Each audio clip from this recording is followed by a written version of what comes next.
यही देख करके बार बार आपको समझाया जाता है, ए भाई चूक मत करो। किसी से वैर थोड़ी है, द्वेष थोड़ी है। कोई संत यदि आपसे बात करता है तो आपके ऊपर कृपा नहीं, क्यों बात करेगा? क्या लेना है? आपको लगता है हमारे द्वारा कुछ चलता है, हम कुछ है? नहीं नहीं, भ्रम मत करिए, कोई भ्रम मत करिए। आपके लिए वो आपसे बात करते हैं, आपके कल्याण के लिए आपसे बात करते हैं, आपके कल्याण के लिए वो आपको डांटते हैं, आपके कल्याण के लिए आपको दुलार करते हैं। दोनों बातें समझ लीजिए। जो लाडली लाल में चित्त लगाए हुए हैं उनको कहीं किसी सुख की आकांक्षा नहीं। सच्चाई से समझ लीजिए, अगर वो सुख का कहीं खेल खेलते तुम्हें नजर आ रहे हैं, वो तुम्हारे लिए, तुम्हें दुलार कर रहे हैं, निकल चलो। तुम्हें डांट रहे हैं, निकल चलो। तुम्हें प्यार कर रहे हैं, निकल चलो। तुम्हारे मन को अपने प्यार में फांस करके श्री जी के चरणों में समर्पित कर देना, यही काम है। ये सब संतों का यही कार्य है, तुम्हारे संसार के प्यार में फैले हुए मन को समेटकर अपनी वाणी, अपने प्यार के बल से उसे प्रियालाल के चरणों में समर्पित कर देना। पर आपके अंदर ये चाह हो जाएगी, तभी आप उस प्यार को समेटने में सहयोग दे पाएंगे। मुझे अब इस ब्रह्मा के रचे हुए माया से मुक्त होना है, पर आप तो इन्हीं खिलौनों में राजी हैं, और जब इन खिलौनों से मन को हटाने की बात कही जाती है तो आपको बुरा लगता है। आपसे जिसे कहा जाता है कि अब आप ऐसे रहिए, मनो चिन्हारो नाय, तो आपको लगता है कि हमारे संबंधों में प्रहार कर रहे हैं। तुम्हारे संबंध जितने हैं इनका प्रहार पहले हो चुका है काल के द्वारा, तुम इनको नहीं रोक पाओगे। काल पहले ही काट चुका है सारे संबंध। बस तुम संबंध का राग लेकर के यहां से जाओगे, दुर्गति हो जाएगी। और संबंध को प्रियालाल के चरणों में समर्पित करके जाओगे तो सदगति हो जाएगी, अनुराग हो जाएगा। जो आसक्ति संसार के संबंधों में है, वही आसक्ति जब संत महापुरुषों से हो जाती है तो मोक्ष का खुला हुआ द्वार, ये भगवान कपिल देव जी कहते हैं। आप अपना अधिकार अपने में मत रखिए, गुरुजनों को दे दीजिए। अब हमारे जीवन की बागडोर आपके हाथ में है, आप जिस दिशा में चाहें ले चलें। हमारा केवल आपकी आज्ञा पालन करना कर्तव्य। तो कह रहे कदापि चिन चिन्मयादुपरि चेत स्पृहारोहणे, यदि तुम्हें इस चेतन अचेतन जगत से मुक्त होने की इच्छा जागृत हो गई है तो पहला, स्नेह का संबंध किसी से मत रखिए। स्नेह का संबंध केवल प्रियालाल से रखिए।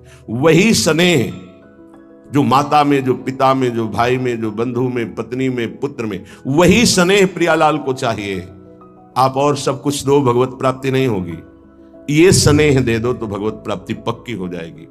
सबसे स्नेह करो श्यामा श्याम के संबंध से। हमारा स्नेह का संबंध श्यामा श्याम से, श्यामा श्याम के संबंध से स्नेह, कोई फर्क नहीं पड़ेगा। पर आपको अभी ये कला नहीं आती है।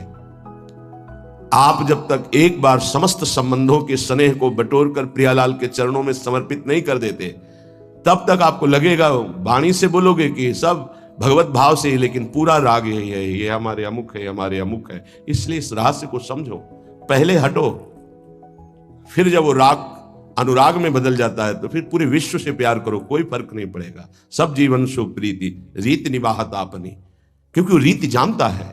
हमारी रीति श्यामा श्याम के संबंध से ही सबको मानना। एकांत की रति विधान करो, शब्दों को समझिए। एकांत की रति विधान करो, अर्थात हमारे हृदय देश में केवल इष्ट और गुरुदेव के सिवा किसी से प्रीति नहीं। और बहुत इस बात से हम कमजोर हैं। कहीं ना कहीं हम अपनी प्रीति, हमारा दोस्त है, हमारा मित्र है, हमारा रिश्ता है, हमारा संबंध है, तो श्री जी करुणा करके आपको लाई अपने संबंध पुष्ट करने के लिए। फिर भी आप अज्ञानवश उन्हीं संबंधों को पुष्ट करते हैं जिससे आपकी दुर्गति हो जाए। जो आपके, अरे एक हिरन के बच्चा के संबंध ने एक जन्म नष्ट कर दिया, फिर और किसकी बात करें। इसलिए एकांत की रति विधान करो। एकांत की आपकी रति हो चुकी है, इसका परिचय आपके सामने भारी विपत्ति आई, मन केवल श्री जी में, भारी संपत्ति सुख संपदा केवल श्री जी में मन, यह है एकांत की रति। अब उसको कोई विचलित नहीं कर सकता। जहां विषयी जन रहते हैं, विषयी जन संभाषण करते हैं, उस स्थान में, उस भीड़ में, उन लोगों के बीच में अरुचि हो जाना। रतिम मदन मोहने विदधताम तदेकांतिकीम, एकांत की भक्ति, विरति, जन समुदाय, प्रपंच भाषण करने वाले, इनसे संबंध। ना संतु जनतापने प्रतिवसंतु वृंदावने,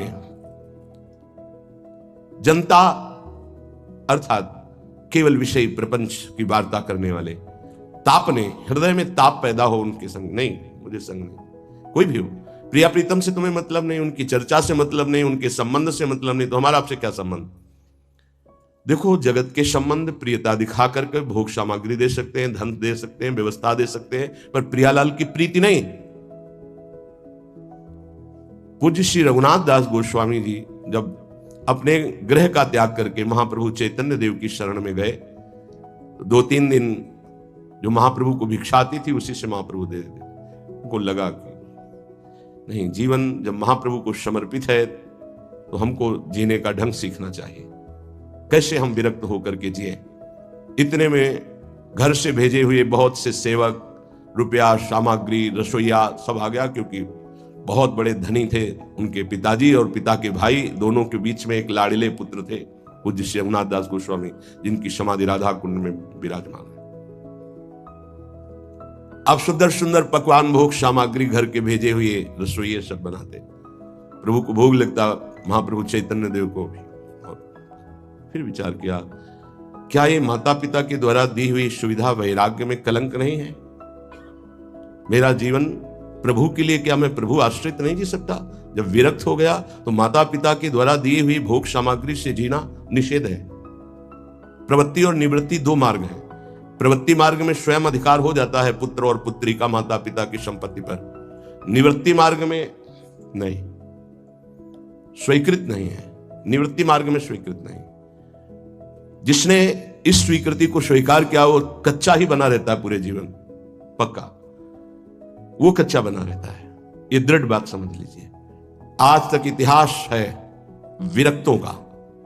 निवृत्ति मार्ग पर अगर वैराग्य ले लिया तो माता पिता के द्वारा उसका भरण पोषण कभी नहीं हुआ। आप पढ़ करके देख लीजिए, चाहे कोई भी हो, किसी भी मार्ग का हो। जब रत्नावती जी ने, उनके लिए चिट्ठी आई, पुत्र ने भेजा कि पिता ने सभा में मुंडी का पुत्र कह के कहा, मतलब सन्यासिनी का पुत्र कह के, माता हमारी इस नाम की रक्षा करना। ये हुई चिट्ठी पढ़ी तो महल छोड़ दिया उसी समय, और नाई को बुलवाया, अपने जो राजरानी के बाल थे उतरवा दिया, और संत सभा में बैठ गए। हाथ से कहा, राजअन्न का त्याग। अब ग्राम नगर के द्वारा दी हुई भिक्षा के द्वारा भरण पोषण होगा, इस राजा के द्वारा दिए हुए नहीं। और पति थे माधव सिंह। जब ये बात सुनी तो उनको भयंकर क्रोध हुआ। मेरे सामने मेरी पत्नी, मेरा इस तरह का अपमान, मारने का प्रयास किया, निष्फल है। अंततो गत्वा, चरणों में हाथ रख के माथा रखा है, पढ़ के चरित्र देख लेना। नहीं इनके महल में रहूंगी, नहीं इनका भोजन पाऊंगी। विरक्त होकर के माता पिता के द्वारा भरण पोषण होना, एक बार एक भिक्षा के लिए तो अनुमति है। अगर विरक्त हो गया है, एक भिक्षा अगर माता पिता करा दे तो वो स्वीकृत है, इसके अलावा नहीं। आप चरित्रों को पढ़ के दें। सिद्धांत से नहीं चलोगे तो 4 दिन बाद फिर उसी में आ जाओगे। जब हम विरक्त हो गए, पूरे विश्व का भरण पोषण प्रभु करते, तो मेरा नहीं करेंगे क्या? आज अगर कोई जुड़ा है तो वैराग्य और भगवत प्राप्ति के लिए जुड़ा है। हमारा संबंध संसारिक नहीं, भागवतिक। जिस मार्ग में हम हैं उस मार्ग में। रघुनाथ दास गोस्वामी को 2-4 दिन हुए, फिर अंदर आग लग गई। नहीं, पिता के द्वारा दिए हुए वैभव को नहीं भोगना, वापस। अब कैसे जिए?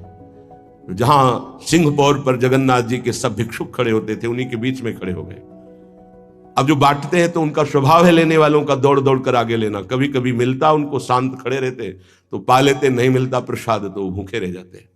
फिर विचार किया, इसमें खड़े होकर के भी एक वृत्ति बनी रहती कि आने वाला देगा, ये भी ठीक नहीं। एक जगह अन्न क्षेत्र में अन्न बंटता था, वहां से जाके लाने लगे। फिर विचार किया, विवेक धैर्य नहीं लेने देता। यार हम यहां कोई सेवा तो करते नहीं, क्योंकि भरपेट अन्न पाने का जिस क्षेत्र में अधिकार है तो वहां सेवा करना जरूरी। चाहे पोछा लगा दो, चाहे पत्तल फेंक दो, कोई सेवा वहां करनी चाहिए, तभी आपका वैराग्य सुरक्षित रहेगा, नहीं तो फिर ठीक नहीं है। वहां अन्य क्षेत्र में भी छोड़ दिया भोजन लेना।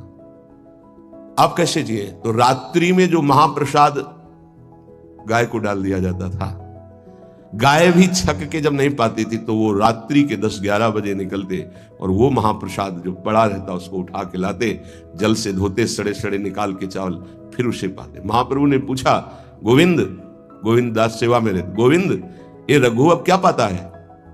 बोले प्रभु बहुत वैराग्य से रह रहे। बताया, तो उनका अच्छा, ऐसा अमृत अकेले अकेले पाता है, हमको कभी निमंत्रण नहीं दिया, अब हम चुपके से छीन के पाएंगे। महाप्रभु चले रात्रि के जब वो कटोरे पे इतने से चावल सही निकाल कर पानने में लगे थे, पीछे से महाप्रभु गए से लिया। अरे प्रभु आपने, उनका इतना स्वादिष्ट अमृत पाता है और मेरे को कभी निमंत्रण नहीं दिया, निहाल कर दिया। उनके लिए आया सोवत हु रसना रटे राधा कृष्ण सुनाम। वो जब सोते थे तो उनकी जबान से राधा कृष्ण राधा कृष्ण राधा कृष्ण। ये इस मार्ग के पथिक, निवृत्ति मार्ग और प्रवृत्ति मार्ग में अंतर है, आप लोग इस बात को समझें। निवृत्ति मार्ग श्री जी के भरोसे का है, आप विश्वास कीजिए। जब इष्ट के भरोसे में है तो जिनकी पलक झपकते अनंत ब्रह्मांड रचना हो जाती है, उनके लिए कोई ये बड़ी बात हो गई क्या? ये कोई बड़ी बात है उनके लिए? हम उनका भरोसा त्याग करके निवृत्ति मार्ग के होकर के और परिवार के द्वारा भरण पोषण हमारा हो, भाई ये तो नहीं समझ में आता। भरोसो दृढ़ इन चरणन के।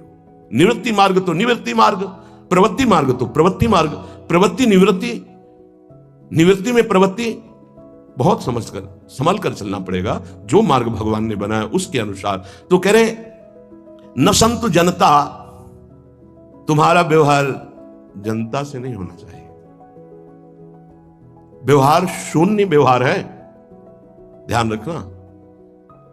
दसियों हजार लोगों के दर्शन होते हैं, एक का भी परिचय नहीं है।